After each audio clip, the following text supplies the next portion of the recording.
What's up, everybody? Welcome to another episode of Super Gamer Boys. I am your host and captain and dad, Garrett Morlang, and here in the virtual studio with me is the one and only nerd dad, Zech Keenan. What is up, all my favorite Bethesda fans? Oh boy, do we have some news for you guys. I'm sure everyone already knows about it, but man, I can't wait to talk about the news today. Some sweet stuff came out this last week. Man, how was your weekend? Pretty good. I'll talk about it more later, but I discovered, so after I beat BioShock, I was kind of like in limbo of, okay, what am I going to play next? So I kind of went around and like looking through my library and sampling a bunch of stuff. And I started playing through Devil May Cry 5. Like, okay. It's just been a game that I've had sitting in my library. That came out just this last spring, ever. right? Yeah, it was pretty recent. Yeah. Like January or February or something? Yeah. I forgot when. I gotta go back and look it up. All I know is that I bought it like a few months ago when it was on sale. And then I played through like the first level, but then kept getting stuck at the boss and kept dying. And I was like, you know what? Whatever. I'll come back to this later. And so I jumped back into it. I was like, okay. There's obviously a game mechanic I am not understanding because I should not be dying this much on the first boss. Yeah. And sure enough, I was like, just didn't know how to use all my moves. And so once I figured that out, I was like, okay, this guy's dead. And then now I can't put it down. So nice. Yeah, that's one of those series I've obviously heard of forever because there's always like a PlayStation deal. It's always been in the PlayStation ecosystem since PS1, right? Yeah. And I until Devil May Cry 5, I don't think I've ever seen gameplay from a Devil May Cry game. Like I always heard about it and saw like promotional pictures and always looked super cool. And I know of Dante the character, and I'm like, Dante is super like BA. Like I definitely like thought he was such a cool looking dude, and like the whole, I don't know, motif around it. But then having never played it, I don't know. I have no idea what it's about. And then like I saw, I think it was like a kind of funny like gameplay thing. They went through, like they did a preview event and then showed off some gameplay. I'm like, this game looks insane. Like, is this like hack and slash, beat the crap out of things, blow things up, cut things in half, whatever? Like, oh yeah, I don't know. It's like taking a motorcycle, like using them as swords and stuff. Like, what the heck is this? Yeah. So I don't know. I might be interested in eventually. Well, what they just we'll talk about a little later, but the new PS5 definitive edition that's coming out with Devil May Cry 5. Maybe pick that up next year. Who knows? Yeah. I also started playing through during my sample period. I started playing through Mass Effect Andromeda again. You know what I've come to realize? How's that? What? How is that? So I remember when Mass Effect Andromeda first came out, and if you can ever find the episode of Nerd Dads where I reviewed it, I do remember listening to that one. Yeah. I gave it terrible reviews. Like I hated it. I did not like that game. Like you might recall, I took much umbrage with that game. I think a lot of people did. A lot of people were pretty angry about that game. There are a lot of people really upset. And you know, playing through it now after they've kind of patched the crap out of it and like fixed a lot of the actual like bugs, like with the eyes being all weird, faces being inside out. Yeah, like a lot of stuff being like just not working. I come to realize one thing. Mass Effect Trilogy is one of the greatest trilogies in gaming history, right? It's just perfect, except for the end of 3.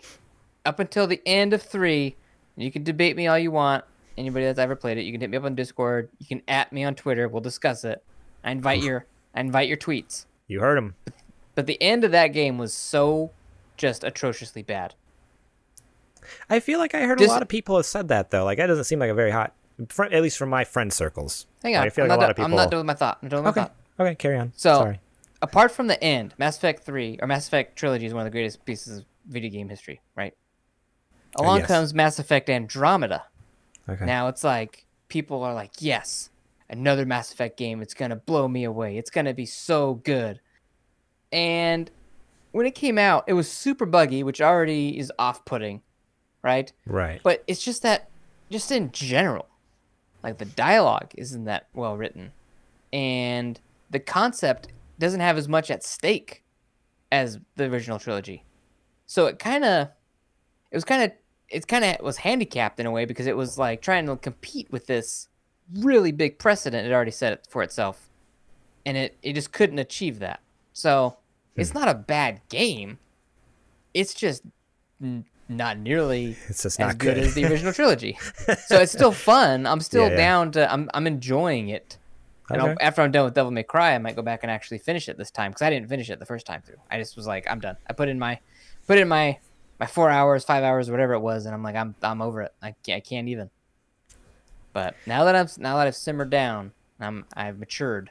I got a whole new outlook on this piece. Okay. Game. I think the only Mass Effect I've ever played was 3. And I've talked about this before on the show, but right at the tail end of the PS3 generation, they released it for free on PS Plus.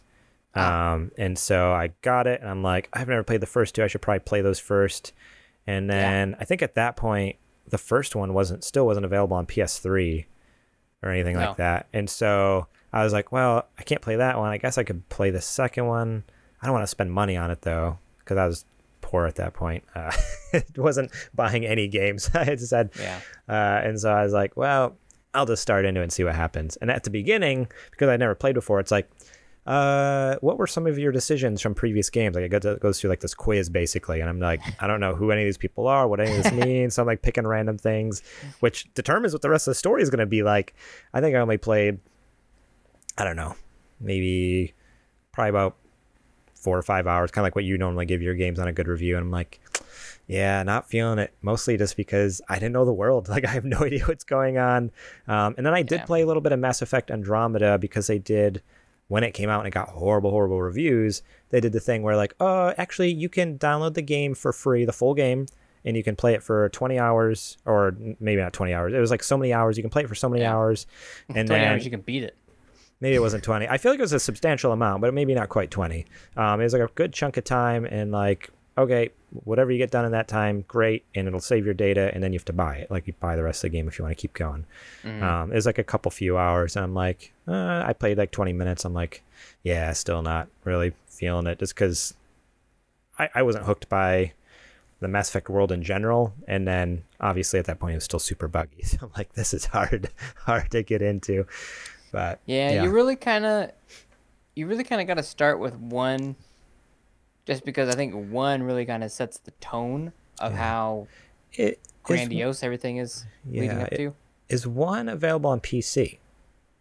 I think it's all available now. Like I think if through EA Origin or something, you can even get it through there. Oh, okay.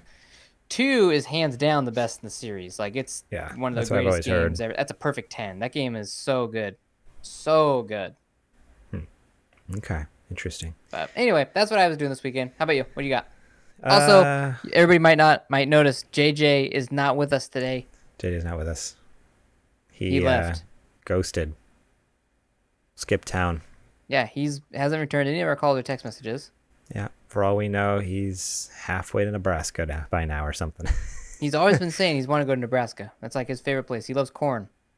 He's a corn really guy. Loves corn. Corn bread, corn on the cob, corn jokes. chips, corny jokes, anything corn. Corn chowder.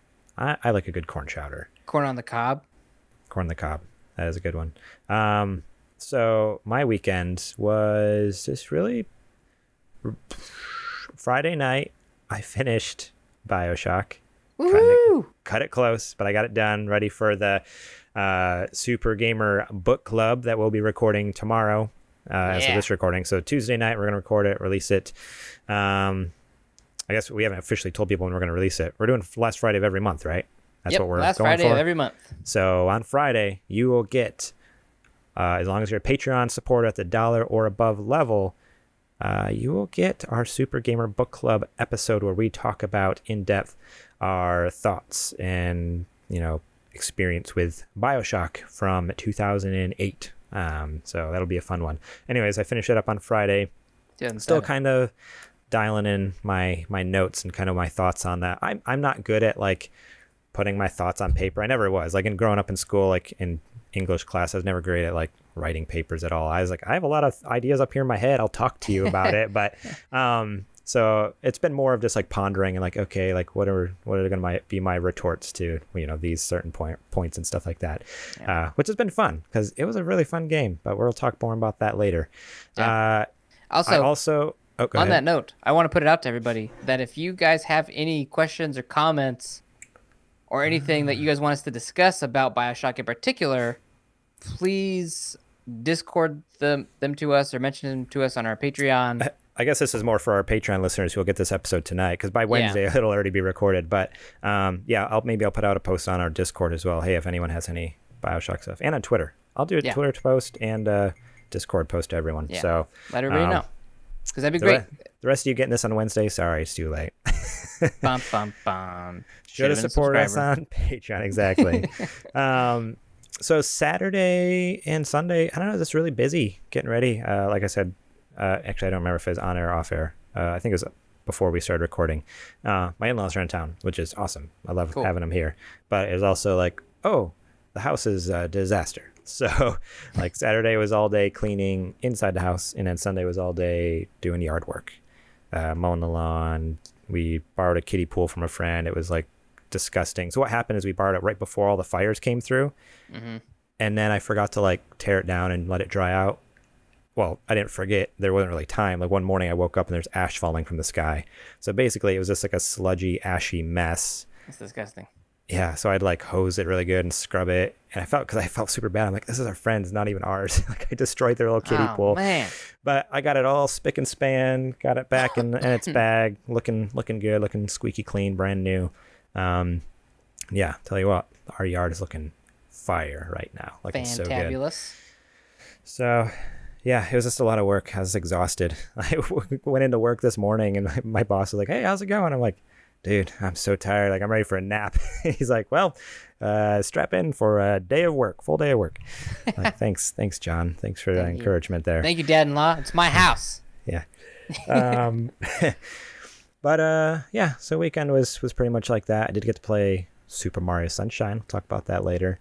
Yeah, nothing too spectacular. Oh, we did. It was the craziest thing. We finally like got out of the house for once. Sunday morning, we went to church outdoors. We went to a new church in the area, and they do an outdoor service. And it was like, oh wow, it was so weird just to like leave my home. They all still do the social distancing thing. Like there's like their huge yard. There's like squares spray painted all over. Like okay, everyone stay in your square. And but yeah, it was a super cool like to see other people besides like I haven't seen anyone other than you guys on the computer, and then like JJ and John, like my boss and a couple other coworkers at work. Like that's it. I've seen like 10 people in the last 6 months in person. Wow. So I'm like, okay, it was really nice to like get out, even though I didn't know half of them, because again, like I said, it's a new church we're going to. It's like, oh man, people, like they do still exist. There are still people out there. So yeah, that was my weekend. Nothing too crazy. Cool. But boy, I'm excited to get in the show. I think we should move along here, because I can't wait to talk about this news. Because today we are talking about PlayStation backwards compatibility, what that will look like. Xbox, just Xbox in general. We're talking about that. And the future of Bethesda. But first, let's give a quick shout out to our super gamer producer, Adrian the Homeboy Holmes, who, by the way, hey, have we announced this yet? Is this supposed to be a surprise? I think you mentioned it last week. I think I mentioned it before.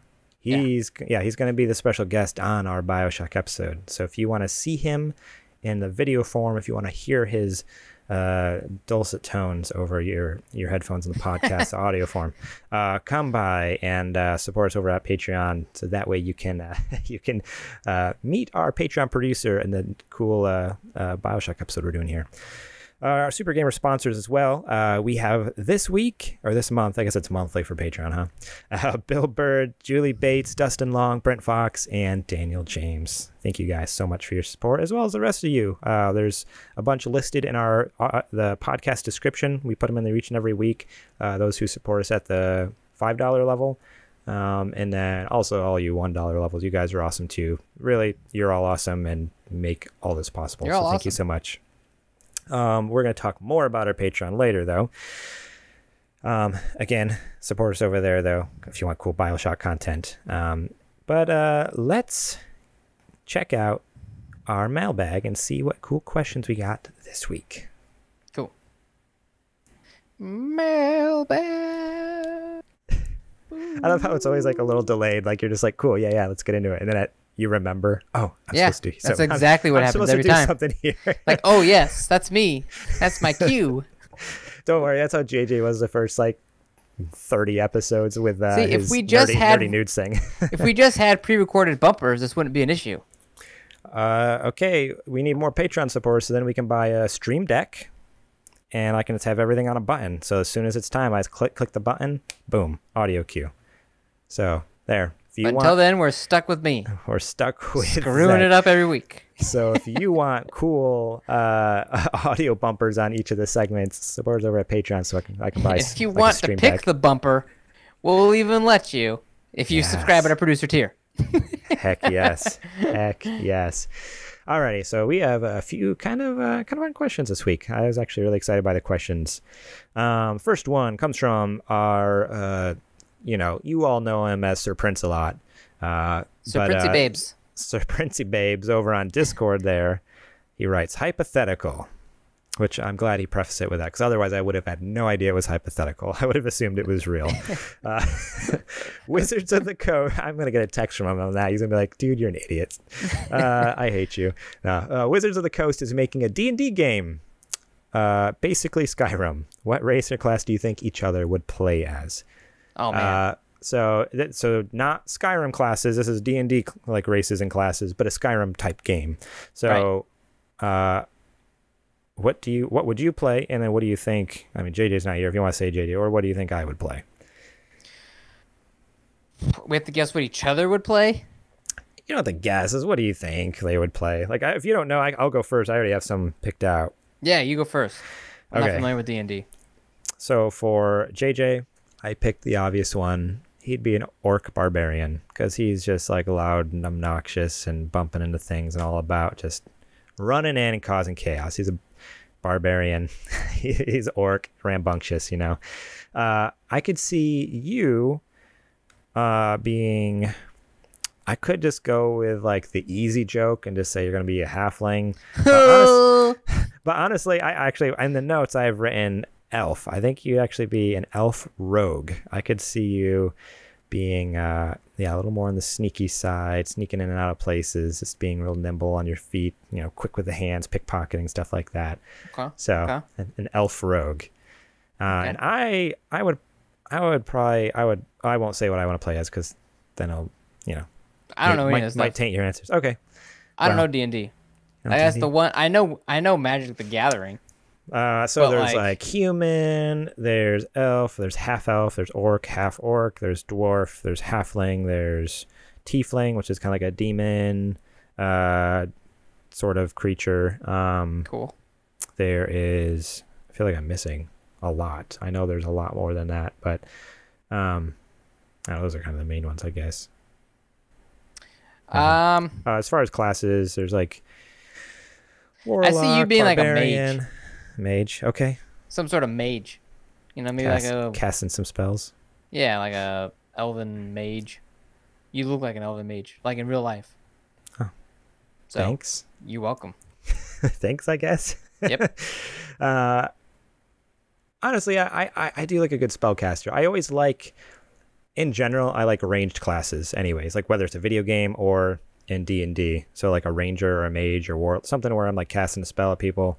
I like the range thing. Although it's ironic, my current D&D campaign, I'm a paladin, so I'm like up close and personal with a big battle axe beating the crap out of people. See, that's kind of usually what I would play as. I'm usually like when I play I think Skyrim was one of the few exceptions where I actually played as a mage.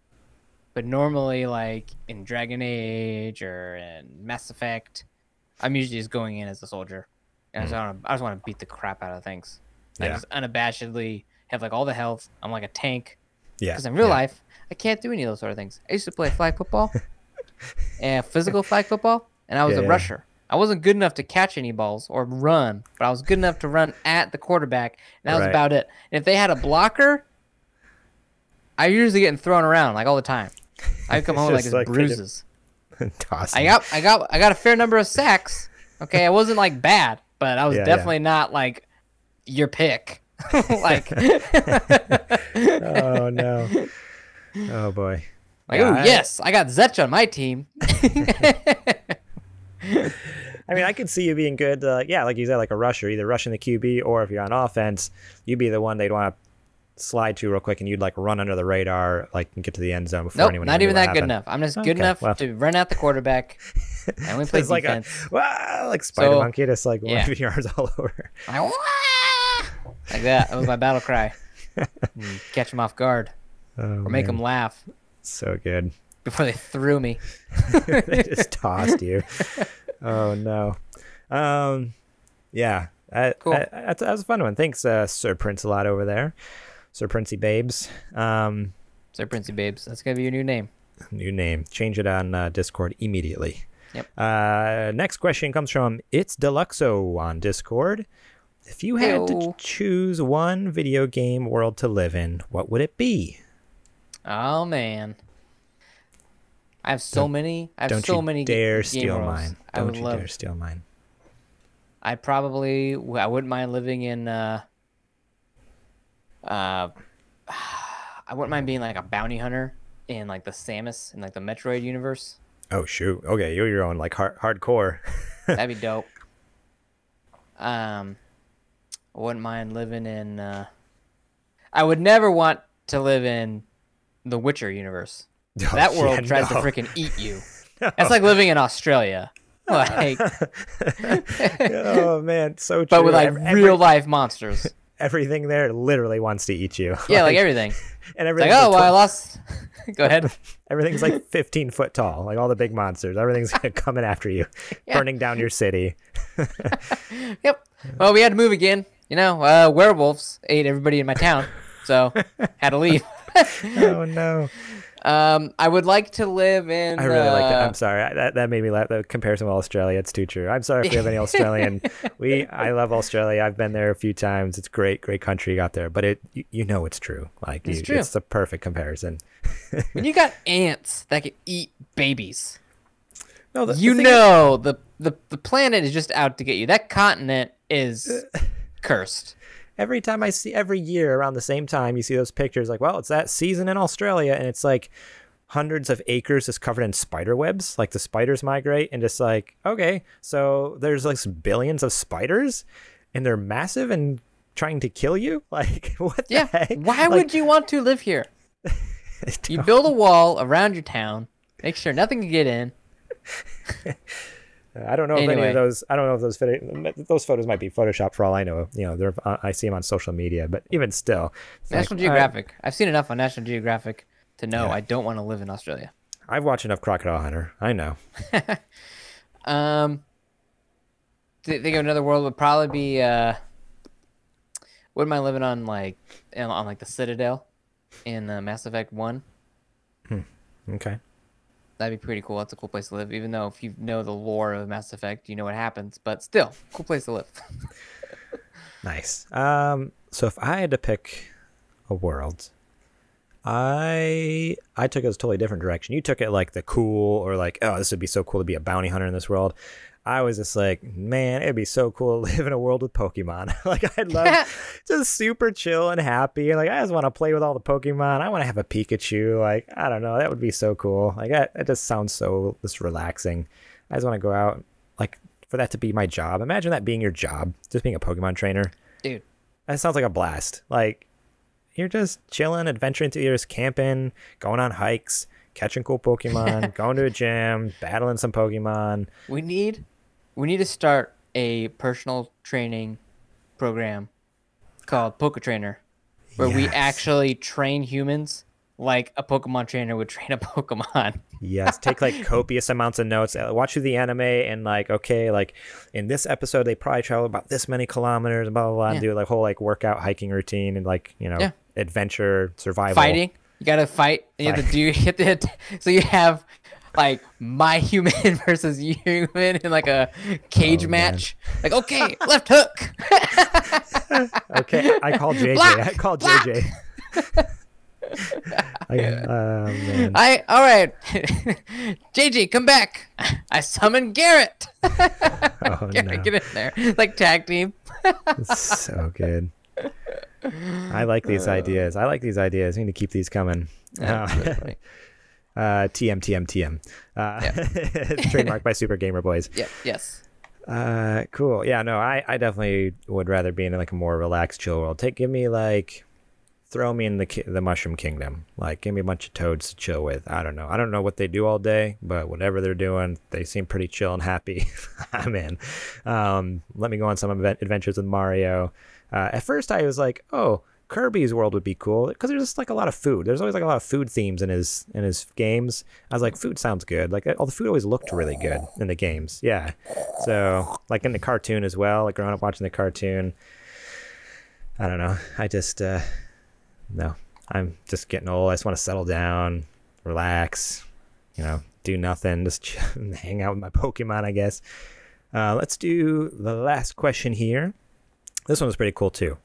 Thank you so much, Atomic Menace. This is also from our Discord. And remember, you can visit us over at supergamerboys.com/Discord to join, or you can send in questions from anywhere. We have an email address that you can access. You can go to our Contact Us page on our website, supergamerboys.com, or just on any social media. Just DM us, like on Facebook, Instagram, Twitter, and I'll add it to the question list. But Discord's easy because I can just tag everyone at everyone, and everyone gets a notification that, hey, it's question time, send in your questions. So it makes it super easy to get everyone's attention there. But honestly, yeah, if you ever want to write in, just hit us up anywhere, literally anywhere. But Atomic Menace writes in and says, if you could turn any pre-existing non-VR game into a VR game, which would you choose? And then he said, think of the pros and cons of each game world as it pertains to your virtual surroundings. I actually didn't pick up on the last part of the question until just now. I had an answer, but then, so while that might be something I need to think up on the fly. But do you have something in your head already, or you want me to? Yeah, Metroid. Oh my gosh, can you imagine a Samus game? So Metroid you play Prime? a Samus? Yeah, like any Metroid. Like you turn that into a VR game where you're actually behind the HUD, behind the helmet of Samus Aran, and you're going through Zeebs. I mean, it's possible because they have Switch VR. Remember that cardboard? Oh gosh. What's it called? What was the cardboard thing that they had for the Switch for a while? I don't remember. Oh my word! It was like Lobo or something. Something not Lobo. Dumb like that.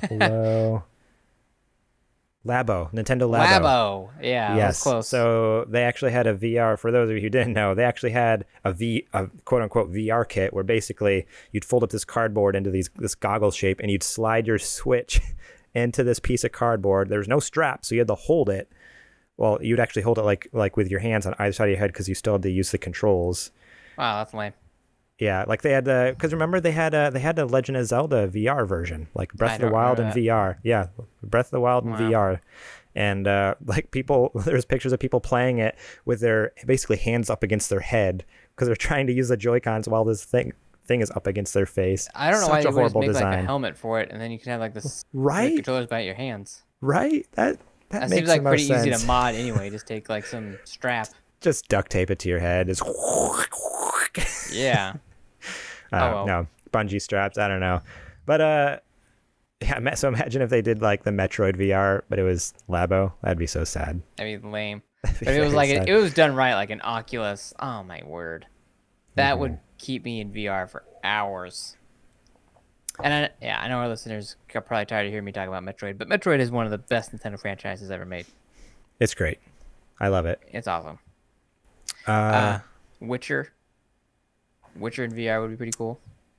That would be. I feel like it'd be similar to like the Skyrim in VR though, right? I mean, other than in the Witcher world. Yeah. I mean, like you can make it where it's kind of like third person, like Hellblade. Oh, okay. Yeah, it would be. Where you're just kind of like following Geralt around. You can be like his squire. You're Geralt's squire. You're just following him around. Following him around, watching things. Yeah. It's more like a movie that you're inside of. Yeah. That's how Hellblade felt. So my pick, you're gonna love this, Zetch. Gotta stay on brand. Gotta stay on brand. No, you don't. But okay. So But hear me out, because I think I have a really good idea. Have you ever played any of the tactics games? They have Final Fantasy Tactics. No. Okay, sorry. I should have prefaced with who is a developer now? Shoot, now I'm blanking on who the developer is. Sorry, Firaxis. 1 minute. You just distract people while I'm searching. I'm sorry. BioShock would be another cool one in VR. I mean, I know we just beat it, and it's kind of top of mind, but BioShock would be dope in VR. You got... Okay, I got it. Okay, you got it? So, did you play the Go series? Sorry, not Taxis. The Go series on there. Like Lara Croft Go? So they had Lara Croft Go, and then they had another one that was in VR? Hitman Go. But no, okay. So imagine Hitman Go or Lara Croft, like Tomb Raider Go, but Metal Gear Solid in VR. So it's Metal Gear Solid Worlds. Because hear me out again. PSVR originally was a PSVR exclusive. Now it's on everything, I think. Moss was like this top down. Yep. You have your little mouse on the side. You can move him around, like move stuff in the world to help him get through the world. So that's what I pictured. Oh, with a stealth game. What if it was more set up like puzzles? Obviously, like that's why I compared it to the Go series. Imagine Metal Gear Solid, like world and theme, where like you're trying to be stealthy, keep them hidden, get them through the map. Every time you move the character, the other characters on the map move. Essentially, like you move one spot, they move one spot, but you can move things around to help in his endeavor across the map. So like you can move a truck a little bit to like have him crawl underneath so he can hide and get to the other side of the map, or maybe place items like, okay, I have one cardboard box. I'm going to place it in this corner so we can sneak over this corner and use a box to get out, or something like that. I don't know. So a mix between Moss and like the Lara Croft Go, Hitman Go kind of thing, like a puzzle top-down VR thing. I think it'd be kind of cool. Where you could interact with the worlds. I don't know. That's my pitch. I mean, when bad you can actually like assassinate dudes as you're going through. I guess it'd be kind of interchangeable with like Metal Gear Solid or like well, I almost said Tomb Raider. I didn't mean it's Splinter Cell. Exactly, like any sort of like stealth type game but you're controlling the world so that he's able to stealth through it and not get caught. Essentially, whether it's okay, I have little items. Okay, I can use one. I have one distraction, so like I have like a sound, so I can make a sound come from a door, like maybe he throws a pebble or something. Like okay, it comes from that corner, but just distracts him for 2 turns, and then he's gonna go back to his post. I don't know, that type of thing. I think it'd be kind of cool. Not too shabby. Konami, hire me, please. Yeah. I'll make the next Metal Gear Solid. Yeah. MGS Go, baby. Alrighty. Are you ready to talk about some news? Oh, dude, am I? I think it's time for the nerdy news. Nerdy news. There you go. I said it. With a silent D. With a silent D for you, just for this week. Because I'm just feeling so excited for this news. Holy crap. I think I was on Discord. I was like, I almost spit out my OJ and toast this morning at breakfast. Microsoft. Yeah, well, that's how excited I was. I can't hold it in. Can't help it. Microsoft to buy Bethesda for $7.5 billion to boost Xbox. This is from Dina Bass and Jason Schreier over at Bloomberg. Microsoft Corp said Monday it plans to acquire ZeniMax Media, owner of the storied video game publisher Bethesda Softworks, for $7.5 billion in cash, which, here's a cool little tidbit, that's 3 times the amount of what Microsoft paid for Mojang, which made Minecraft. Yeah. That's insane. Like, that was a huge acquisition. Like, what? Microsoft owns Minecraft now? But yeah. Whatever. No one cares. Mojang. Well, you sound like an idiot. Debuted. It's all the same. Debuted. Yeah, learn how to spoke. I'll spoke how I want to spake. Bethesda is a publisher of games like The Elder Scrolls, Doom, and Fallout, and also has at least 2 titles slated for debut next year. ZeniMax, based in Rockville, Maryland, owns several other studios across the globe, such as, I brought up the little graphic here. So for those of you who don't know, Bethesda, or ZeniMax, is kind of the overarching company, whatever they call it, umbrella over top of Arcane Studios, MachineWorks, ZeniMax Studios, Bethesda Game Studios, id Software, Tango Gameworks, Alpha Dog Games, and Roundhouse Studios. And they've made games such as Dishonored, Wolfenstein, Elder Scrolls, Fallout, Doom, the upcoming Starfield game, The Evil Within, Prey, some pretty major games. So it's one of the biggest privately held game companies with 2,300 employees worldwide, Microsoft said. The latest in the Elder Scrolls series has sold more than 20 million copies, making it among the top-selling games of all time. With the acquisition of Bethesda, we metaphorically and literally doubled our gaming content capacity, said Microsoft Chief Executive Officer Satya Nadella in an interview. Microsoft is leaning on its game subscription service Game Pass to draw in users and boost revenue and needs compelling content to attract customers to that product. Microsoft said Game Pass now has 15 million subscribers, up from the 10 million announced in April. Bethesda games have always had a special place on Xbox and in the hearts of millions of gamers around the world, said Phil Spencer in a blog post. Our teams have a close and storied history working together. So, yeah, this is all one of those things where it was totally out of left field. Like, there's no rumblings of this, no, like, precursor, like, hey, like, this could be happening. Because I feel like normally something this big, like, will leak. People will hear about this type of thing. But they came out swinging, just like, no, this is happening. Now, they did say that, so there are a couple games that were timed console exclusives to PS5. Microsoft will keep that commitment, Spencer said in an interview. Deathloop and Ghost Network Tokyo or something like that? Yeah, Ghostwire Tokyo and Deathloop are both PlayStation 5, timed PlayStation 5 exclusives. Yeah. But Microsoft came out and said, we're going to keep that commitment. Future games like Starfield will be available on Xbox, PC, and Microsoft Game Pass video game service, and will take other consoles on a case-by-case basis. So that is an interesting point. Even though it's becoming a Microsoft studio, and will probably majority of the time be making Microsoft exclusives. Maybe. They will, let some out to other consoles occasionally, which is I'm happy about as a more Sony-based gamer. But holy cow, like this news is insane. Like, yep, this is huge.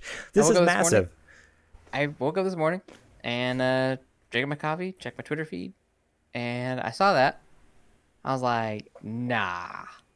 Started reading the article, like, what the heck? This is such a change in the gaming landscape. Like, it is huge.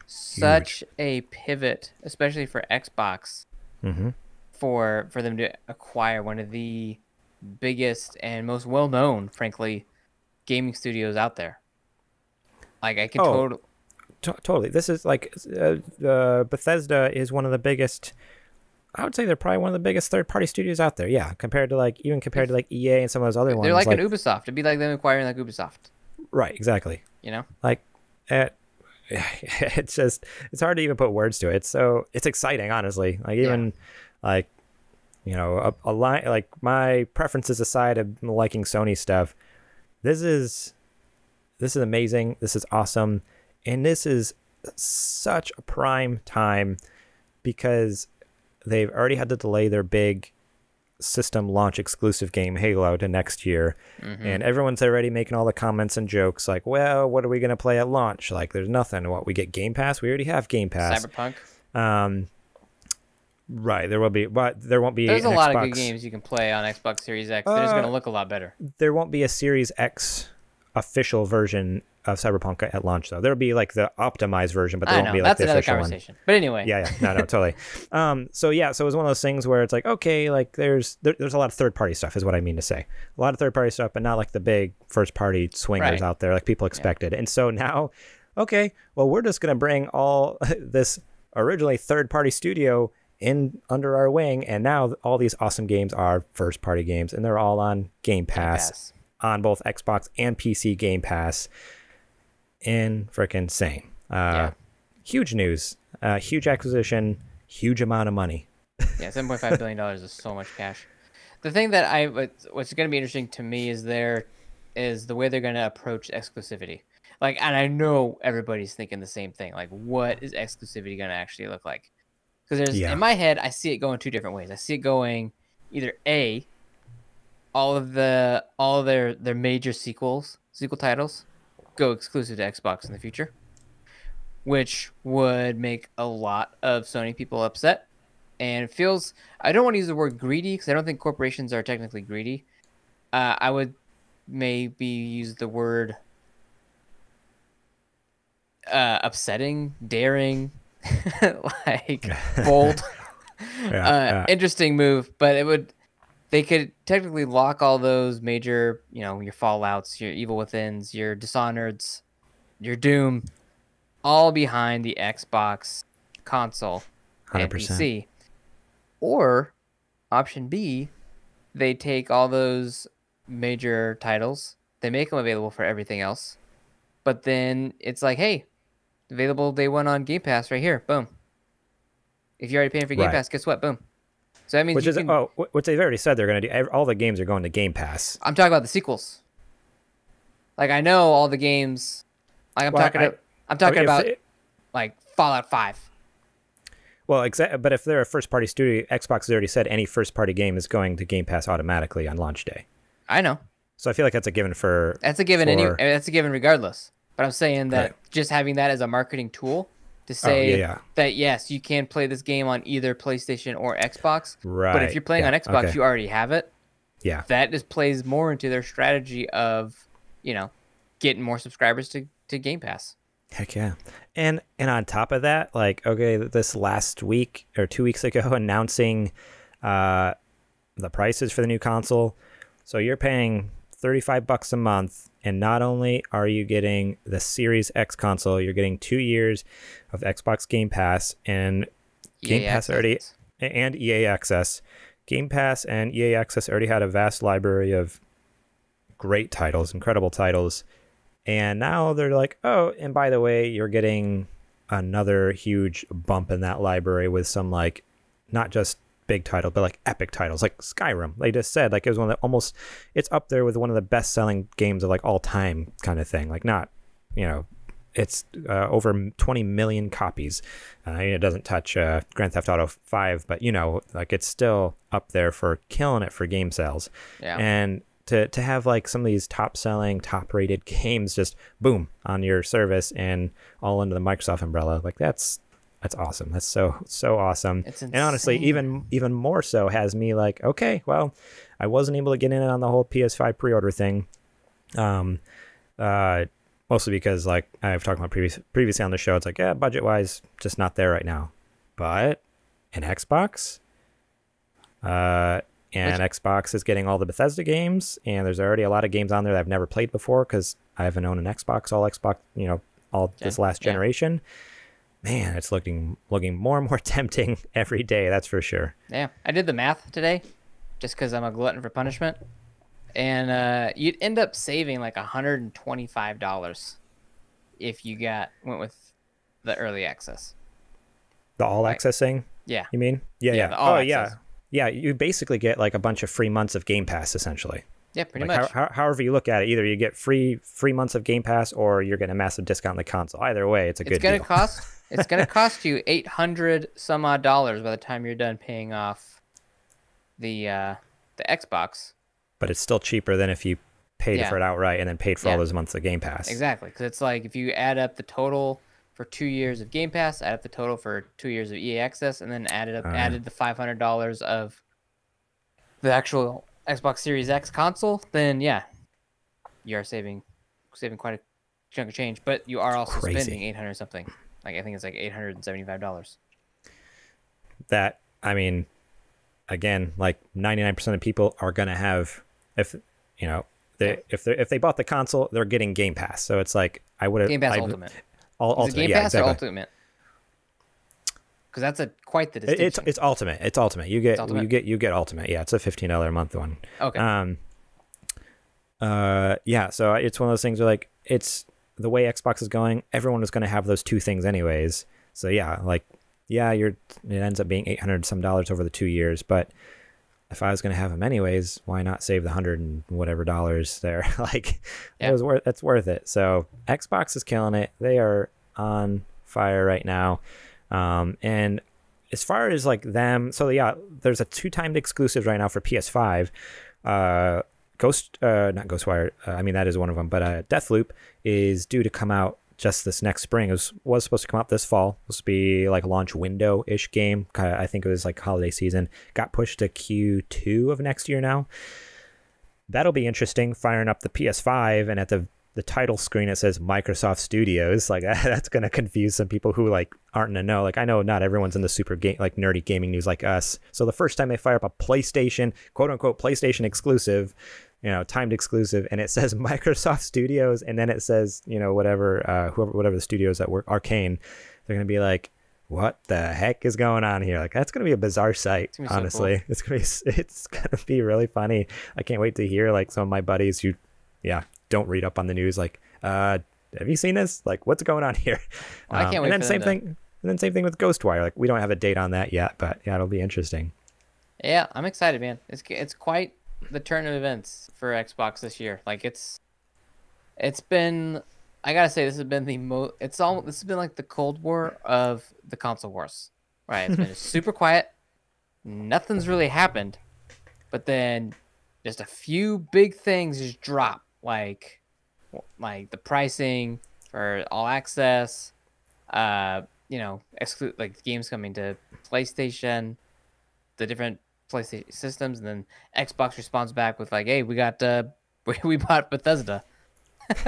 we bought ZeniMax and all of the properties. Yeah, man. The only thing that goes through my head is, because like I said, like, we haven't heard any rumblings, like the last few months we keep hearing about Warner Brothers, like, is thinking about selling, like, they're interested, but no one wants to buy them, or at least they withdrew the bid.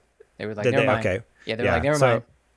So there's been like rumblings of that. The fact that we haven't heard any rumblings about Bethesda or ZeniMax even wanting to be purchased, and then there's been nothing from Xbox saying they're interested.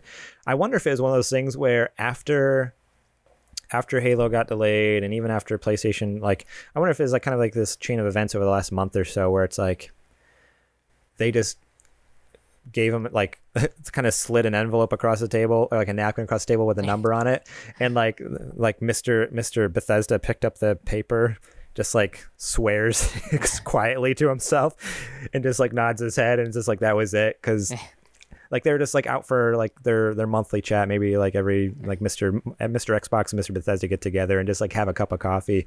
And one time he's like, hey, what do you think? And there was like, okay, yeah, let's do it. Why not? Like, that's what it seems like. It was just like a whim, just kind of like, sure, we're bored, let's do something. Might as well. And it's bizarre. Crazy, it's man. So cool. I'm excited. Speaking of Xbox, let's get into some backwards compatibility on how some of these consoles work. So we don't have to get too deep into this, but because we all know that's Xbox's big thing here is backwards compatibility. You can play all the way back to OG Xbox on these consoles. Yep. But they are kind of, they put out some numbers here on how the Series S and Series X are going to differ a little bit. So there's a couple tidbits here, and really this is to lead into another article that we're going to talk about, because it's kind of exact opposites, essentially. So with Xbox, like we said, you can play everything back from games that came out in 2001, pretty much. So 2001 to 2020, you'll be able to play all the games on your system. So the Series S will, and this is a lower quality model console under the Series X, will be able to run these games at an enhanced resolution. There's a 3 times boost to resolution on both axes, meaning that titles targeting 480 on the original machine will hit a maximum of 1440p on the Series S, and presumably with the range of performance benefits. Enhanced 360 titles that were released for Xbox One X, these games will also be enhanced and will be running with a 2x2 resolution multiplayer. So again, it'll be running on up to 1440p. So we're not going to quite get the 4K graphics on the Series S as we did with like the One X, because that's what it says here. On One X, they're able to get the like 4K graphics out of some of those 360 games. Not going to get something like that. But yeah, definitely improved performance comparatively to, like up-racing these games pretty impressively. So I guess, only the Series X will benefit from Xbox One X enhancements to existing games. So anything that previously said, upgraded for Xbox One X it's going to look real pretty on your Series X as far as the backwards compatibility. One cool feature that I saw, and I think we've mentioned it way in the past, but I forgot about it. They have an auto HDR feature. So essentially, they wrote like a code for their old games where it just like flips a switch, and all of a sudden it just adds HDR to a game that didn't have HDR before. There's ads and textures. That's crazy. It just like apparently like that's I don't know because it's not like they're going through and like redeveloping these games. Like from what I've heard from a different article and what it kind of says here, yeah, essentially they're able. This says auto HDR. We've seen running on the Series X also features, and on the Series S we'll be able to do it. And essentially it just adds HDR to games, which is like the lighting, like high dynamic range of lighting and colors and stuff like that in games. So imagine playing like, I don't know, trying to think of an original Xbox game with like in like HDR. Any Halo game? Yeah, any Halo. Well, I mean, but there's a Master Chief Collection out now, Gears so I was 2. trying to think of like, yeah, like imagine it, yeah, from 360, Gears 2, pumping it out with in HDR. Crimson like, Skies. There you go. On the Xbox One, the OG Xbox. Yeah, so I don't know, there's some cool features, and all that to say, Xbox is all about running legacy titles at the best possible way possible, even creating software to make the games look better, look more modern. And then Sony comes out. This is from VG247. Sony confirms no PS5 backwards compatibility with PS1, PS2, or PS3, which is something, to preface this, me personally, I didn't think there'd be any backwards compatibility. We all hoped for it. A lot of people, I think, expected that ship has kind of sailed with Sony. So It's not surprising, but it's just a bummer in the wake of like in the same week, Xbox is like, okay, you guys have been wondering, here's the nitty gritty details on each individual, like, Digital Foundry deep dive on how backwards compatibility works. And then Sony's like, yeah, by the way, we can do PS4 games, but that's about it. Yeah. So, and those PS4 games are mostly from the PS Plus collection. No, so that's not entirely true. There was another article that I didn't put in here, but it is mentioned in this article. You're right. Like I think a lot of them are those. You're correct about that. But so first, so this is an interview from Famitsu. PlayStation 5 will not natively support PS1, PS2, or PS3 games, they've revealed. So Jim Ryan did an interview. We have been building devices with a focus on PS5 specific engineering. Among them, PS4 already has 100 million players, so I thought that I would like to play this is a Google translated interview because Famitsu is a Japanese magazine. So I thought that I would like to play PS4 titles on PS5 as well, so I introduced PS4 compatibility. While achieving that, we focus on incorporating high-speed SSDs and new controllers, so unfortunately compatibility with them has not been achieved. PS5 is able to natively play PS4 games, but that's about the extent of the backwards compatibility support. Of course, if you're moving from a disk-based PS4 to a digital only, you won't be able to bring forward your physical games.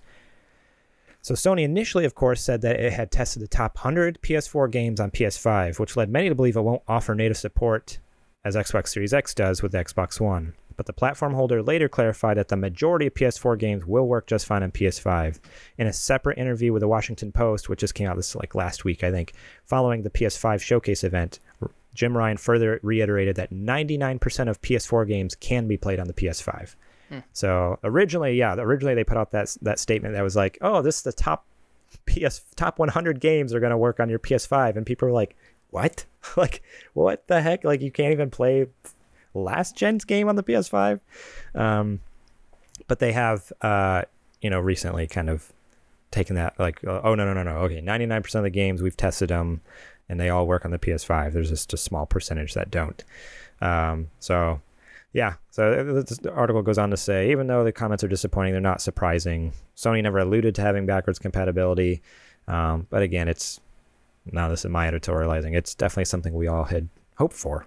But so it's just kind of such an interesting like two sides of this coin, where it's like on the Xbox side, there's I don't know, it's so about the backwards compatibility and having this history and this legacy, and Sony's just like, no, we're all about the future, we're thinking about the next thing, screw the past, like, which is so crazy because Sony has such a deep, rich past. Like, you'd think they'd want to stay in touch with that a little bit, but Yeah, I don't know what they're planning on doing, but the only thing about backwards compatibility is I got a feeling that it's a thing that all gamers want, but not all gamers really use.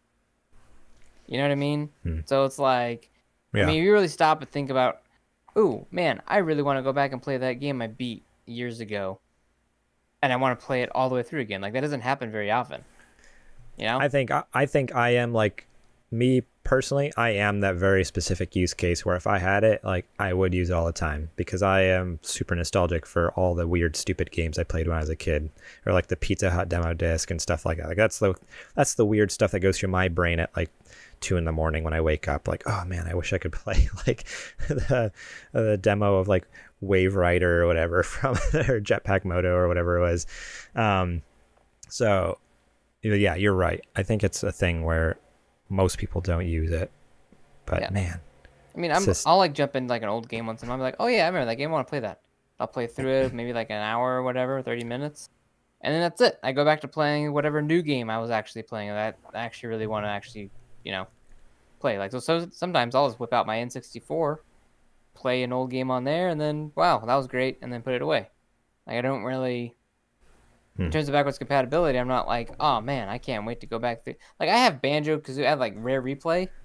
Like there is no other game that's more nostalgic to me, and I think that's probably one of the few games I've ever actually went out of my way to actually go through and play through again. And even at that, I'm not even done with it. I only play it in chunks. Like once I get like another new game that I can play from my kids, like Ratchet and Clank or Mario, then I switch to one of those newer titles. So it's like. For Sony not to offer backwards compatibility, yeah, it's a bummer, but they're really not losing a whole lot. And gamers aren't losing a whole lot. They're just losing out on one thing that they just want, but aren't really going to use. And once they come to terms with that, it's not going to hurt Sony's sales at all. Oh no, not at all. So yeah. It's like whatever. It's kind of like it means nothing really if you really.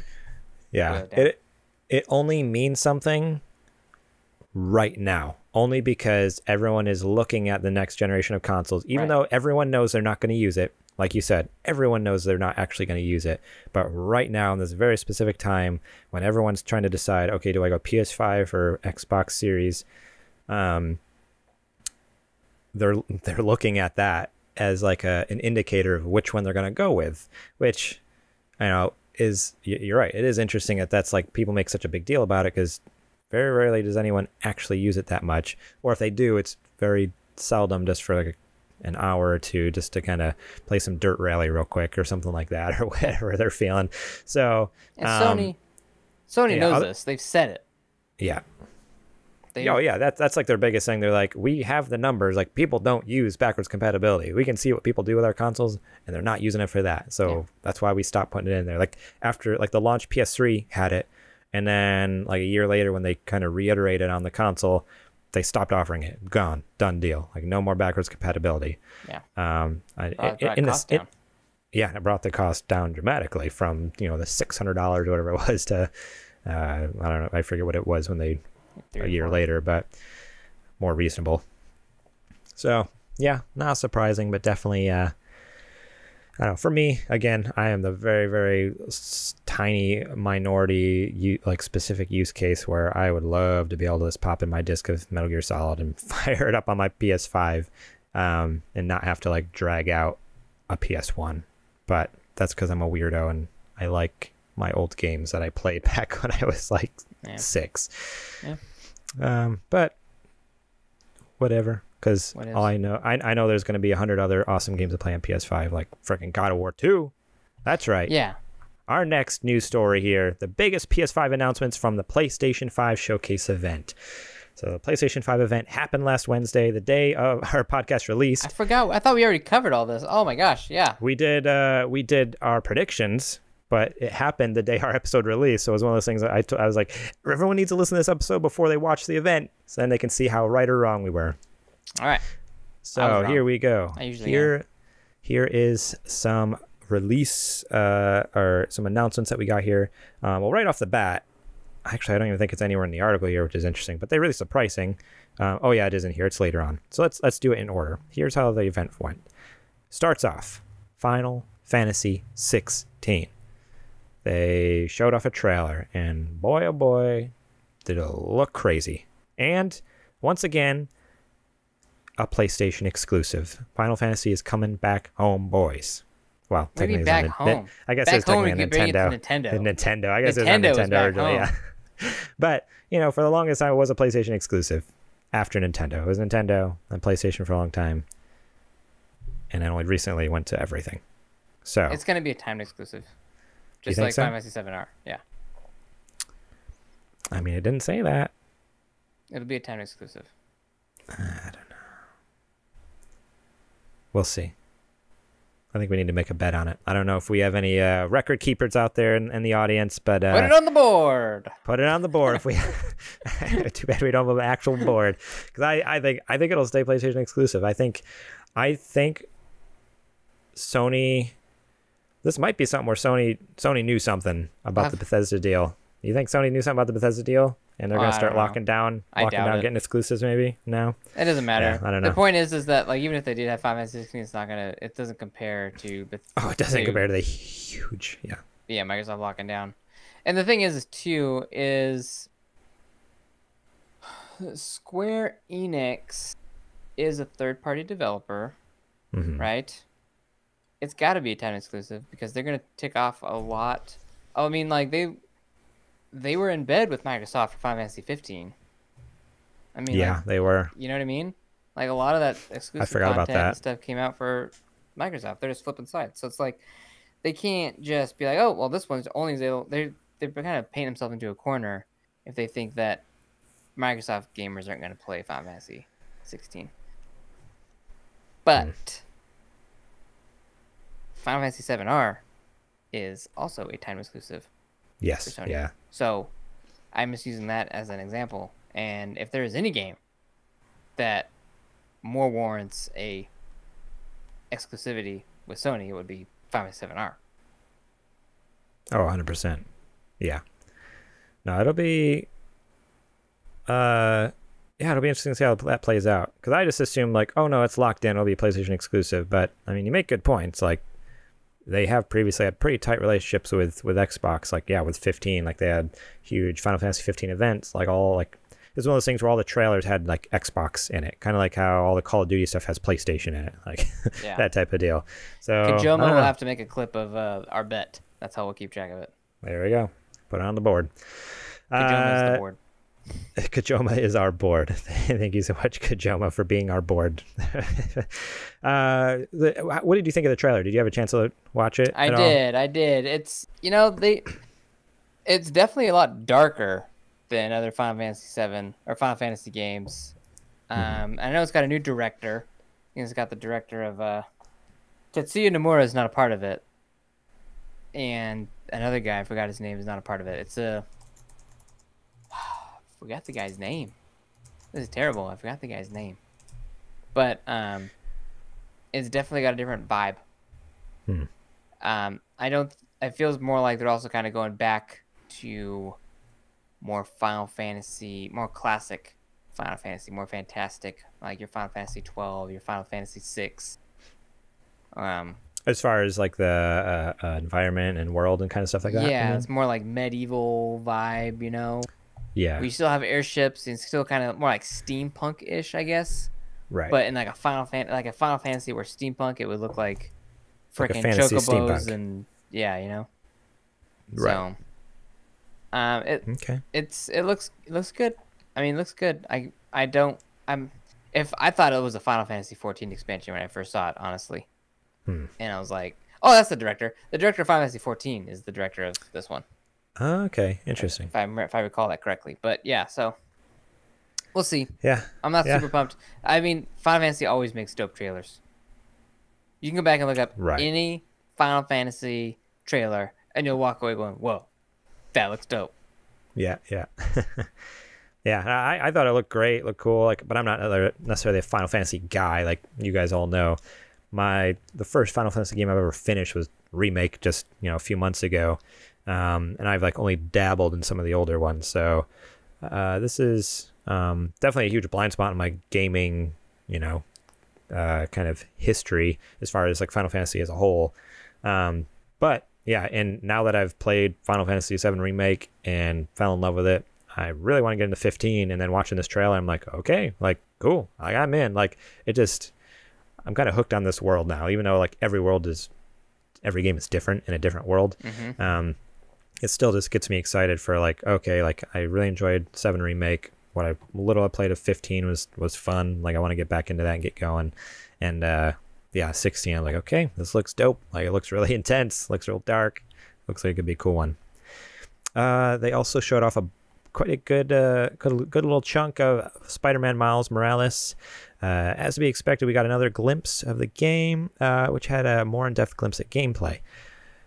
Showed more Miles Morales to deal with threats occurring in his home neighborhood of Harlem. Let me see here. I'm trying to figure out what that very weird little snippet, the way they wrote this article here.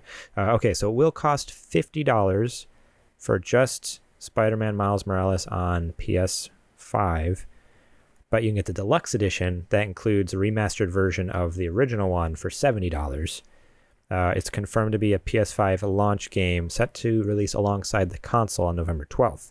There will also be a PS4 version. So if you have a PS4, you'll still be able to play Spider-Man Miles Morales. Those who buy this version will get the upgrade to the PS5 version for free when they play it on the new system. So that's interesting. So you get a free upgrade. I actually didn't know that part. That's really cool. So that's another thing. With me not going PS5 right off the bat, like pre-ordering one, they've already announced Horizon Zero Dawn's coming to PS4, like the new Horizon's coming to PS4, Spider-Man's coming to PS4, and there was one other game. Was it Deathloop or was it something else? No, it was a first-party game. It wasn't Deathloop. First-party Sony game they announced was actually coming to PS4 as well. Oh, Bugsnax better be on PS4. I need all the bug snacks I can get. Hogwarts Legacy. During the showcase, Avalanche Studios' long-rumored Harry Potter universe game was finally revealed. Titled Hogwarts Legacy, the upcoming game is set during the 1800s as an open-world RPG where your actions will shape the wizarding world of Harry Potter. You can learn and customize spells, team up with iconic characters, and tame fantastical beasts. The game is scheduled to release sometime in 2021. That actually looked... I am not into Harry Potter, and not because I don't like it, because I've never watched any of the movies. I've never read any of the books. It's always been a world that's intrigued me, but I just never made the time to get into it. So when I saw this, I'm like, holy cow, like that looks like a lot of fun. That looks really cool. Run around in that world. But that's just me. I enjoyed the Harry Potter movies. I didn't read any of the books. But I have no desire to play this game at all. Like, I don't know, it's just I think I'm overwhelmed. I'm like, just like the open world market is so oversaturated and so formulaic at this point. I'm just like, everything is going that way. Yeah, like, everything is open world now. Yeah, I'm over it. Cool. I can see a lot of hardcore Harry Potter fans really digging this game, and it definitely looks like it'll do that. It's set before the events of Harry Potter, so right. This is a chance to kind of really explore more of that world without any of the impacts. It says 1800s because there's the Harry Potter series and then there's the Fantastic Beasts series. Does it take place? I wonder where in relation to the Fantastic Beasts series it takes place. Is it even before that? I don't know. I guess I don't know because I know that takes place in I think that takes place in like the 1800s, doesn't it? Yeah. I'm just thinking. I saw the first Fantastic Beast movie, and from what I picked up, it's maybe late 1800s, so maybe this is even before that, which would be kind of interesting.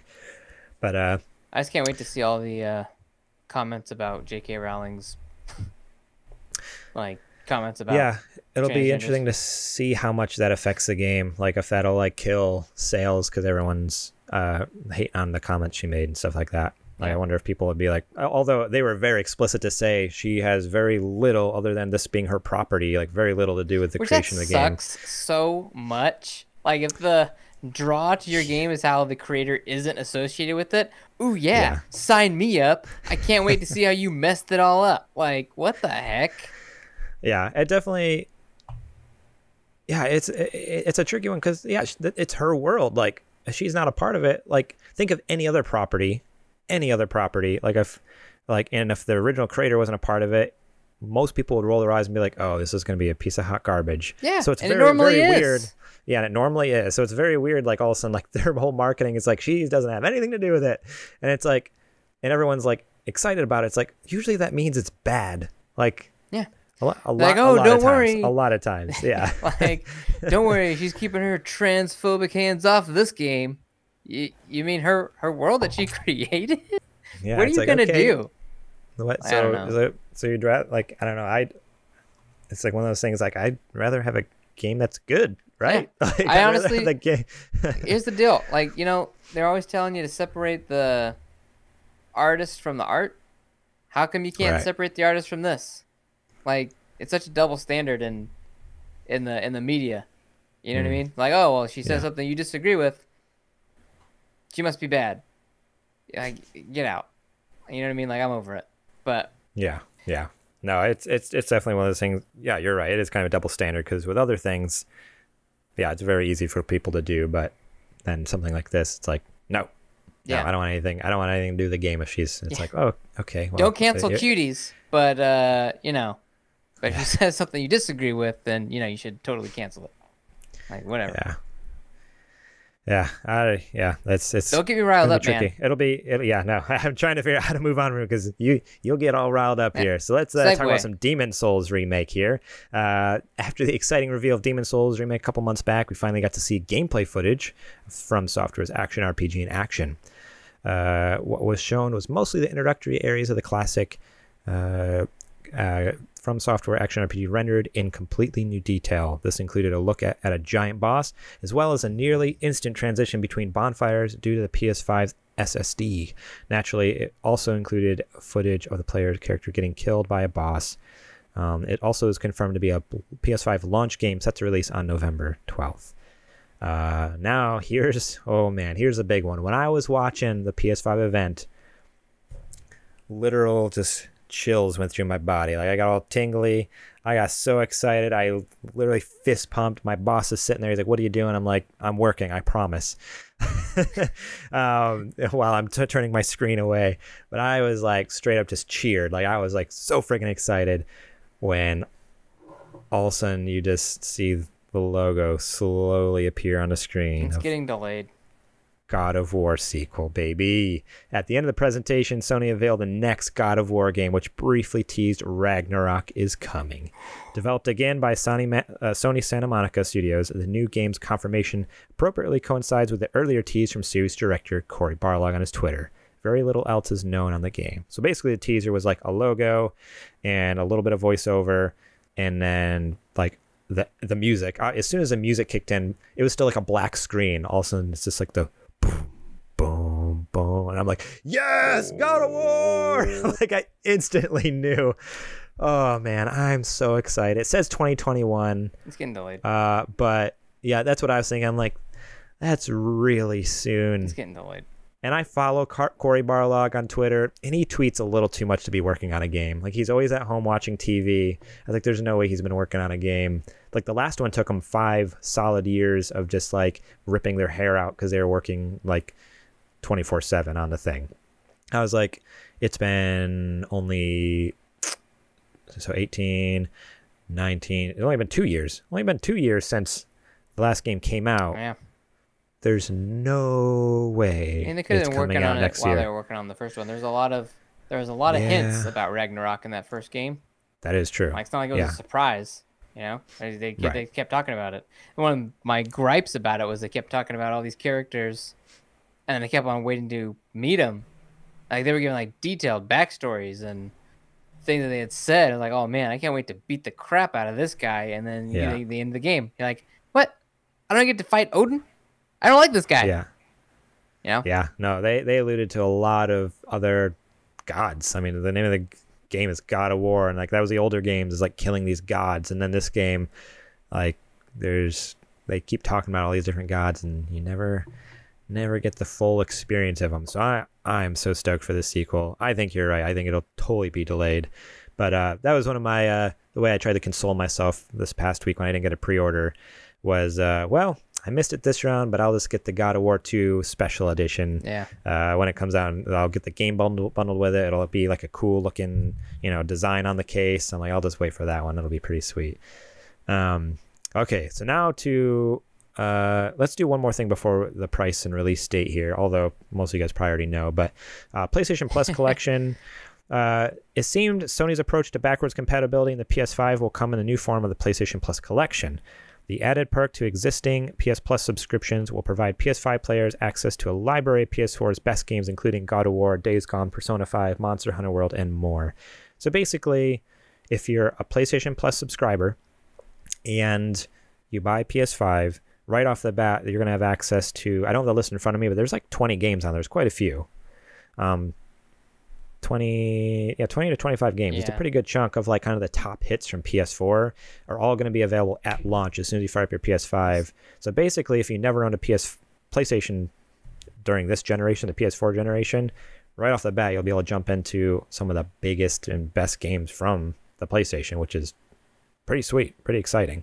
Yeah. And some other ones that aren't exclusive, like Monster Hunter World. Obviously, that's not an exclusive. Yeah, there's a few third party. Resident Evil 7. Right. Yep, that was on there.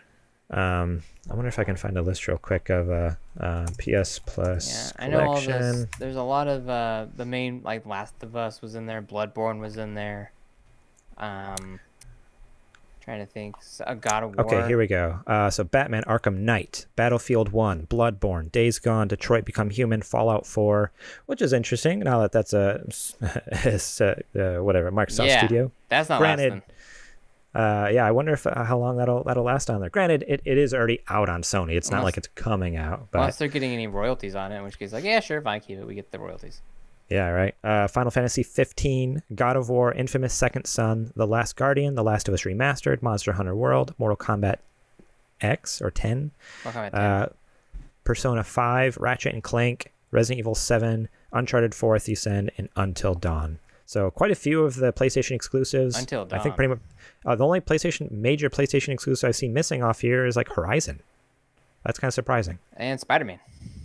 Oh, and Spider-Man, yeah. But I mean, still a pretty substantial group of games there. It's pretty awesome. So that's another kind of. It comes nowhere near the amount of games that you're getting with like a Bethesda, acquisition like Microsoft or the huge library in Game Pass. But I mean, it's an attempt on Sony's side to at least bring you some quality games at the launch when there's only going to be a handful of games at launch. Like you're literally getting Demon Souls, Spider-Man. Actually, let me find that launch PS5 games. I thought they were in that article, so that's why I didn't bring them up beforehand. But now I need to bring it up here. So here's the confirmed PS5 games at launch. First party.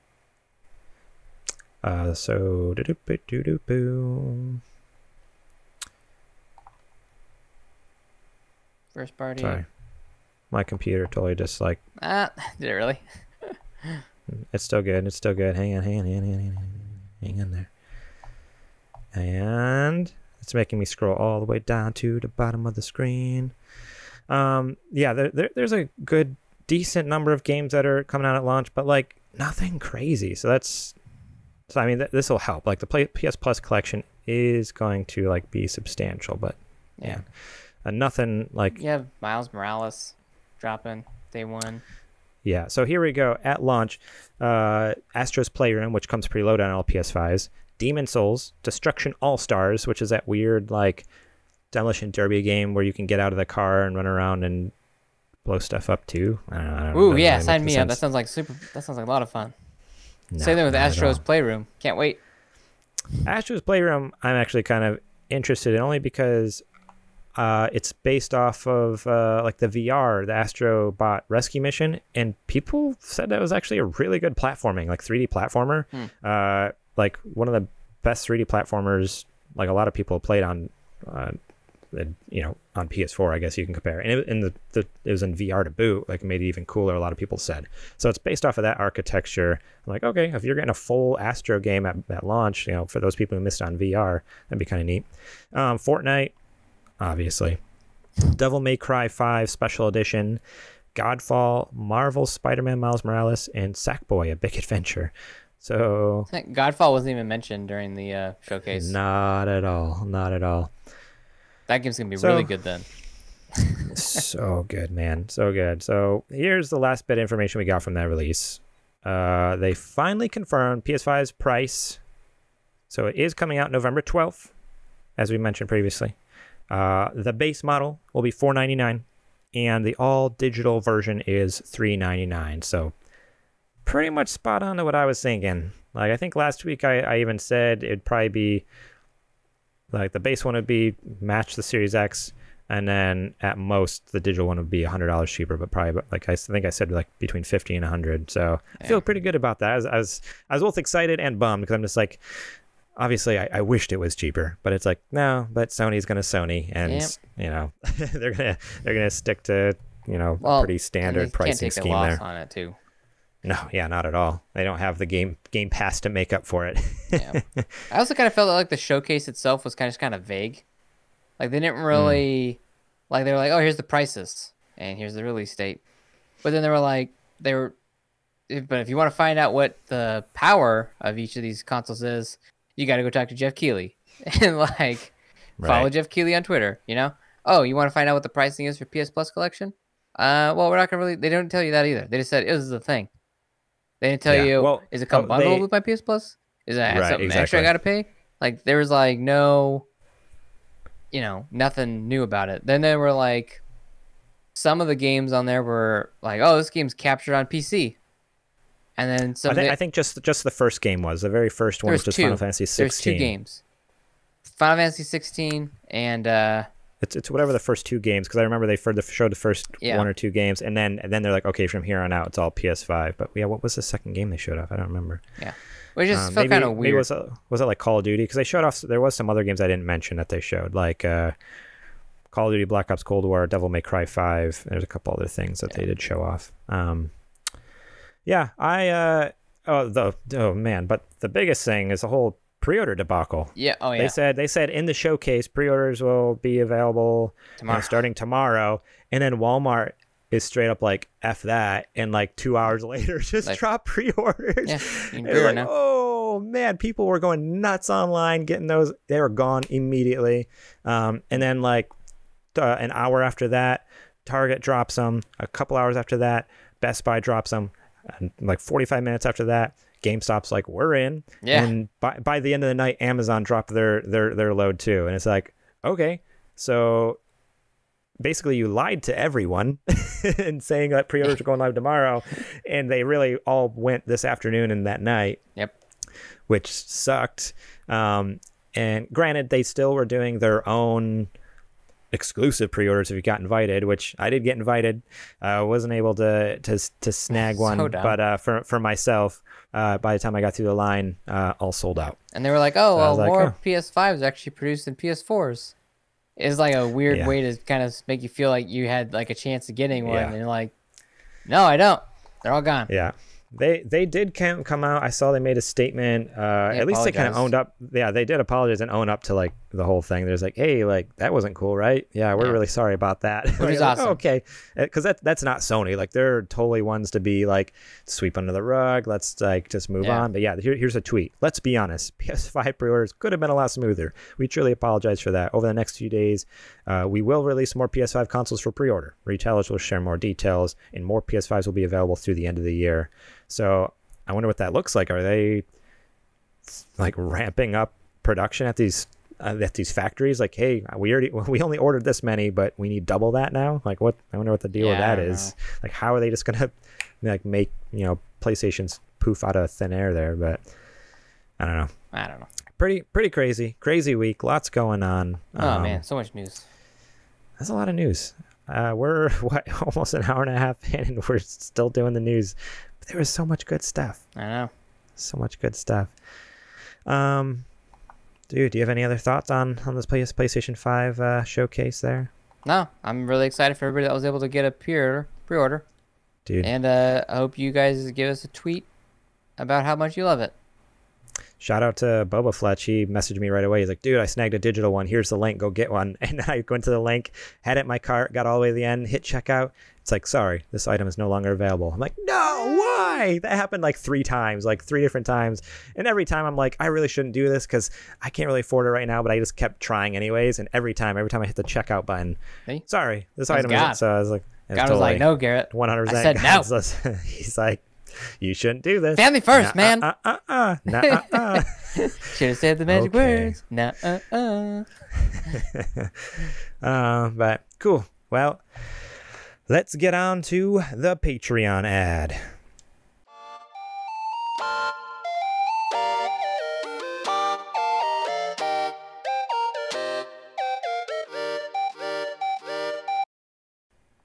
Alrighty, guys, so we're going to make this snappy because we're getting late in the show, but if you guys missed it at the top of the show somehow, but we are supported by our Patreon supporters to do this show. We have some awesome people over there who support us each and every month to help us make this happen, and you can be one of those people too.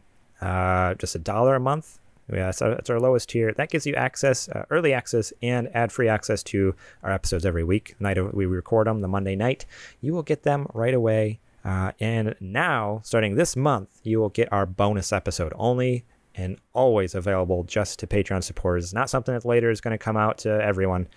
Only ever going to be available on Patreon. So if you want to be able to listen to us in our Super Gamer Book Club talk about cool classic games that, you know, from back in the day that we loved or hated or what, I don't know. You'll have to listen to hear our thoughts on those games. But it'll be fun kind of going through history and playing some of those things. And we've also been talking, and we're excited to get possibly some new guest hosts. This next episode, we have Adrian, our Patreon producer. And in the future, we may have more guests popping in to share their thoughts on some of the cool games we're playing through. $5, you get the show notes early. So you can actually leave your questions, comments, concerns directly on the doc and see what we're going to be talking about. Read through the articles yourself, chime in. That'd be pretty sweet if you want to do that. $5 a month. $10, you're a sponsor. You get the shout out on the show. So you get all the previous perks and shout out each and every week. A chance for JJ to make fun of you or tell funny stories or whatever. Ask you for cookies. Thanks, Dan James there. He reached out on Discord. He's like, dude, you guys are family. You're welcome here anytime. Which, Dan, all I have to say is, he's never going to hear this because he's a Patreon supporter, but careful what you say, because I think you underestimate JJ's abilities in wrecking your home. That's for sure. Our $15 a month level, you get to be a Patreon producer just like Adrian Holmes, where you can call the shots, you can tell us what to do, you can be a cool guest host on our Super Gamer Book Club, or Adrian was a co-host on the show in the past. He was here on Super Gamer Boys Prime, I guess you could call it, and it was a lot of fun. So I'm excited to have him back. It's been a while, but yeah, become a Patreon producer and you can help run the show. Kind of, be the little angel or devil on our shoulder, whispering little ideas to us. So join us at that. But now. Oh, that's patreon.com/supergamerboys, by the way. So now, let's get back to the show.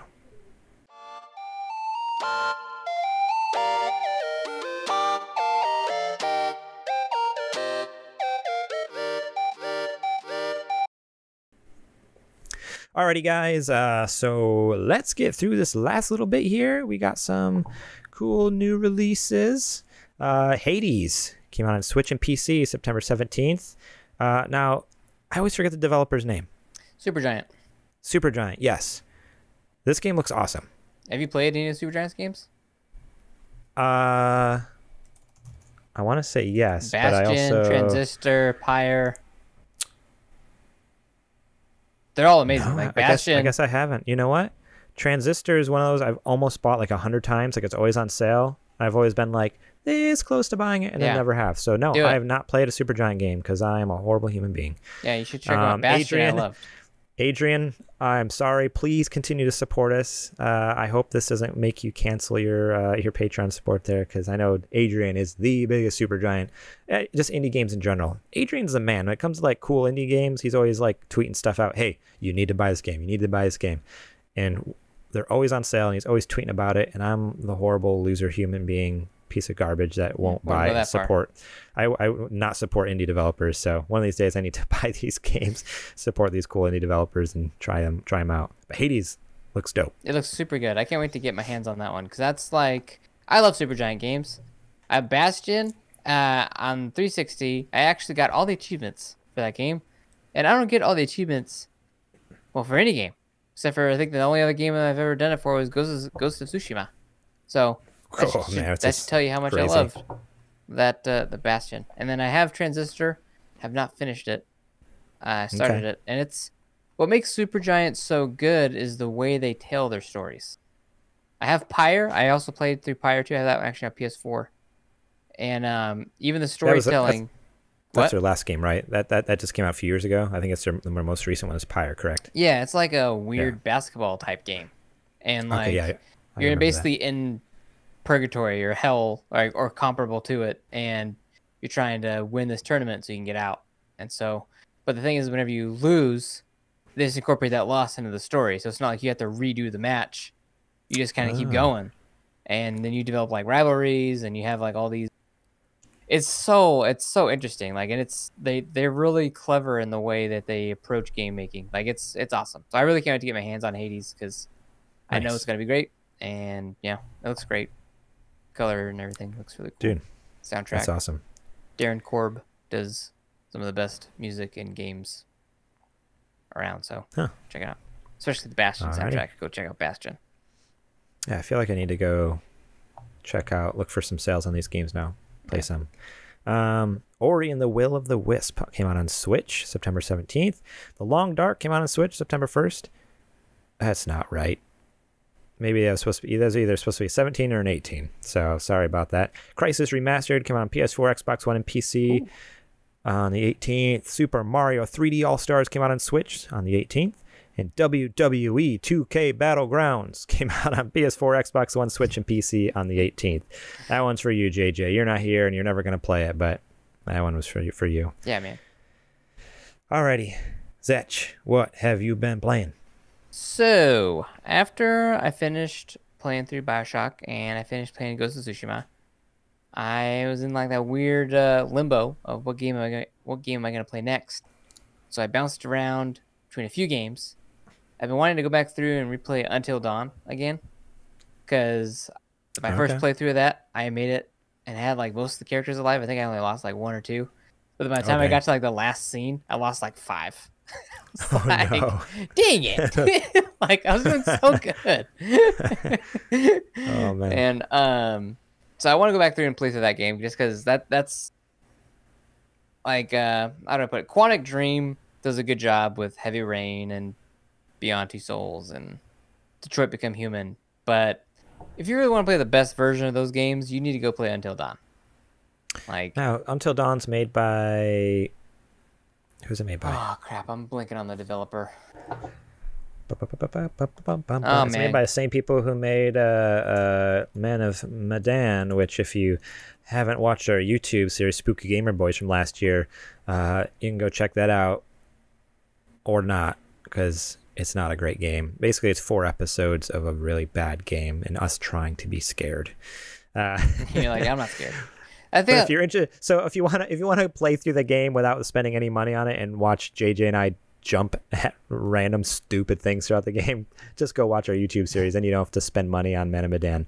It's made by Supermassive Games. Supermassive, that's right. Yeah. So they did Until Dawn. They did Hidden Agenda, which was that basically it's same type of game as Until Dawn, but it was the party play one. You got up to like 8 people all chiming in and making decisions.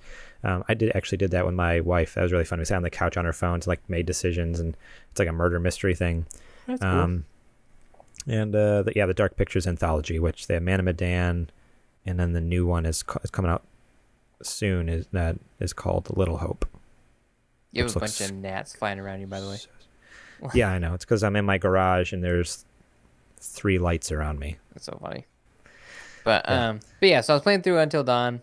If any PS4 owners are out there and they haven't played it, I highly recommend you get it. It was on PS Plus right around the time when I actually first got my PlayStation, so I swooped it on it then. Same here. Yeah, I got my PS4 like that month or like a few months later. I got Until Dawn. I'm like, oh, all right, cool. Yeah. So I've been playing through that, and then I still kind of like not really super into it, looking for something to play, and then I went and played Devil May Cry 5, and that game has got its hooked into me really, really deep. I think I said at the top of the show, I was kind of like stuck at the very beginning, but now that I kind of have like the system kind of figured out, it is a really fun just beat 'em up game.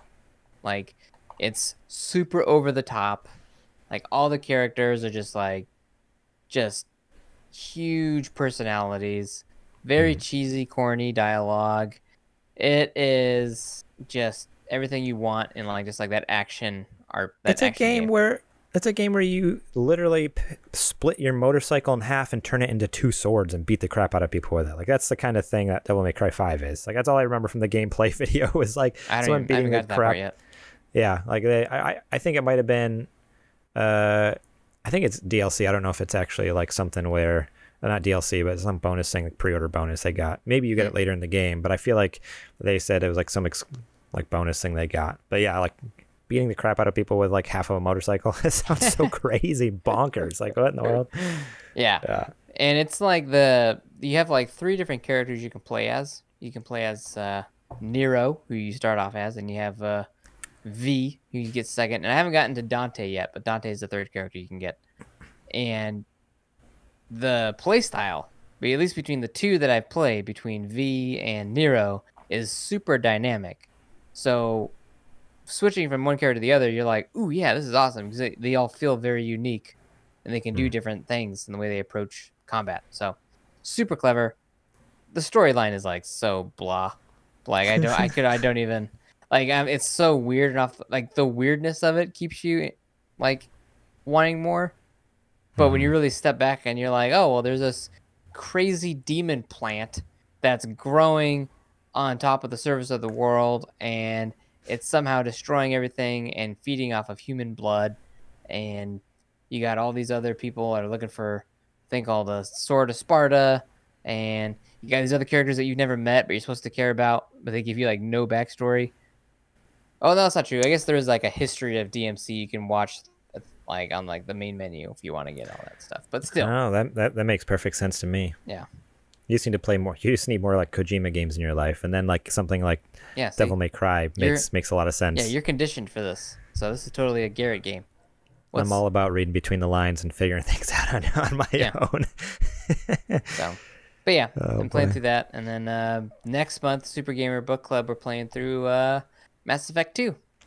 Yeah. So I've already got that one started, and man, that game is just, pardon the pun, but it is stellar. It is interstellar. So. I see what you did there. Yeah. But yeah, that's what I've been playing. How about you? Cool, dude. I finished up BioShock, as I said at the top of the show. Can't wait to talk about it tomorrow night. It's going to be a fun one. But the only other game I got to play was Super Mario Sunshine, baby. And that's right. Not on the GameCube, but on my Nintendo Switch.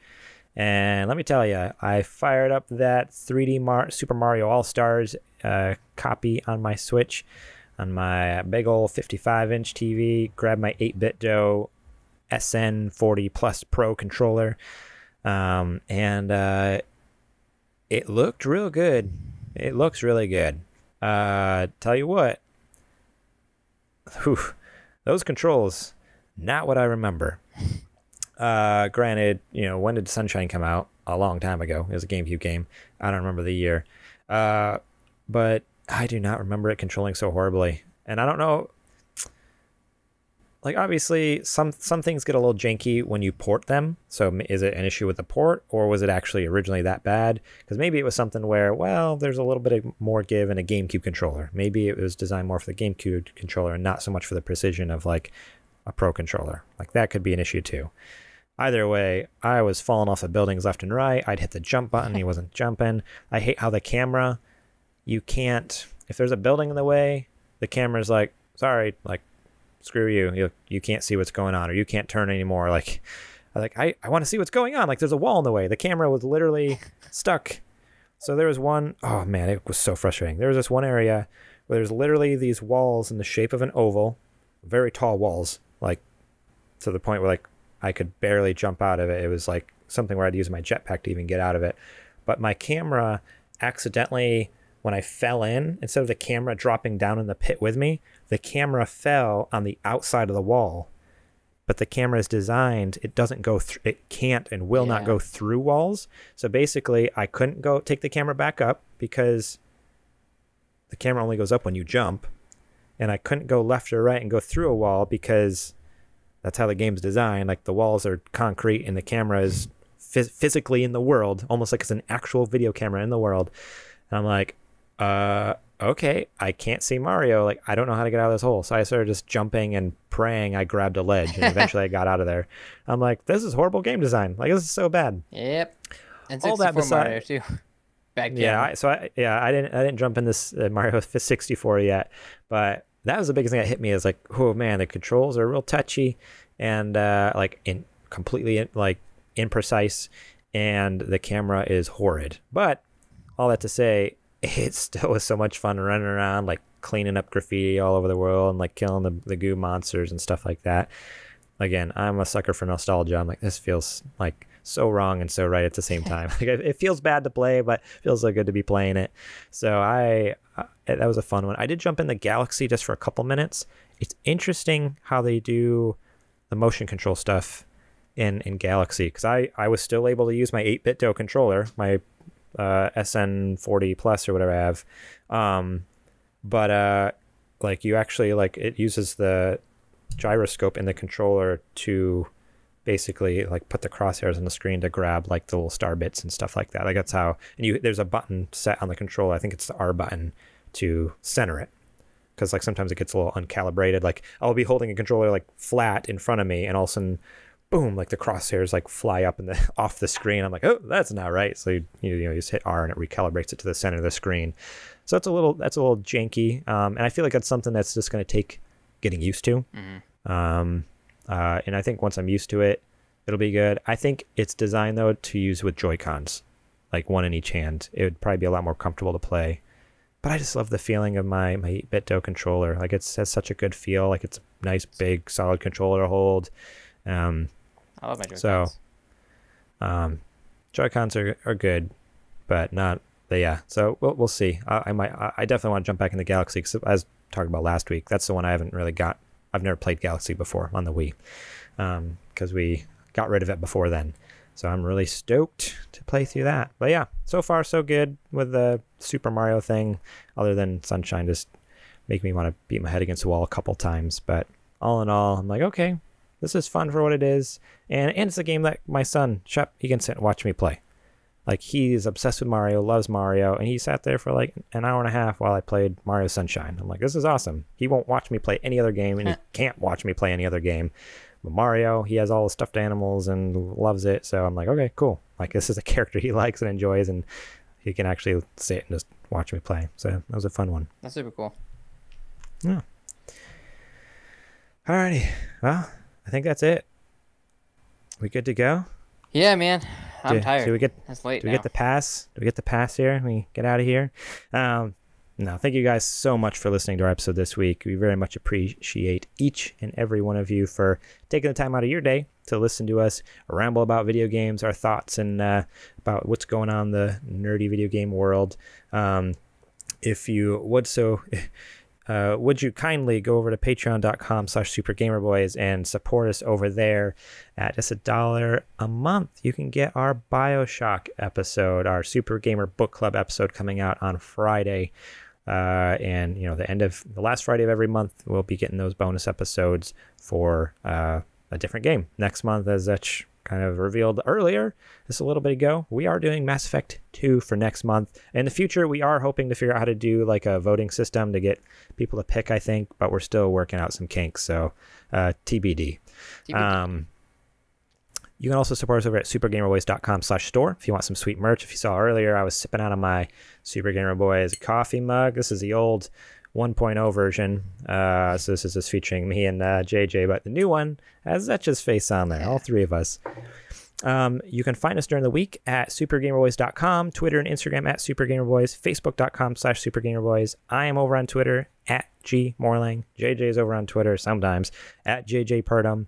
And Zetch is over on the Twitters and Instagram. At Nerd Dad Zetch. Nerd Dad Zetch. Yeah, which I need to update the website because someone in Discord is like, do you even have a Twitter still? And you're like, yeah. But our website, supergameboys.com, had old information for you, which does not work. Thank you so much to Star Andrews for our logo. You can check her out on Instagram at Ground Floor Graphics and Facebook.com/Ground Floor Graphics. And that's it. That's all I got for you guys. So awesome. Thank you, everybody, for hanging out. I'm Zetch Keenan. He is Garrett Morlang. And we are the Super Gamer Boys. And we will catch you on the flippity flop. Later.